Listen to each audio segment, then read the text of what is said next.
আমাদের এখানে বাস স্ট্যান্ডের কালী পুজো যেটা হয়, তো ওই কালী পুজোর পরে একটা ছোটোখাটো খাওয়া দাওয়া হয়, যেটা এতটা লেটে হচ্ছে। আর তো সেটাই ছোটো একটা ব্লগ তোমাদের শেয়ার করলাম। রেলগেটে দাঁড়িয়েছিলাম, জানোই তো বেরোলেই রেলগেট, তো তারপরে আমরা এখানে চলে এসেছি। এখানেই খাওয়া দাওয়া হচ্ছিলো, মানে বাস স্ট্যান্ডেই হচ্ছিলো। এখানে দেখতে পাচ্ছ সবাই বসে রয়েছে, আমরাও বসে আছি। আর আমার চুলগুলো এগুলো ফেপটো হয়ে গেছে বাতাসে, তার জন্য আমি দেখে হাসছিলাম।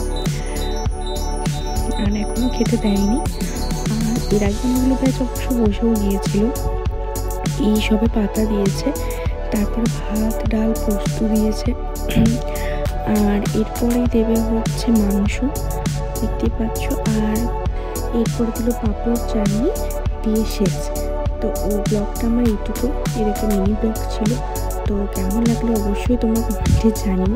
তোমরা সবাই ভালো থেকো, সুস্থ থেকো, দেখা হচ্ছে নেক্সট।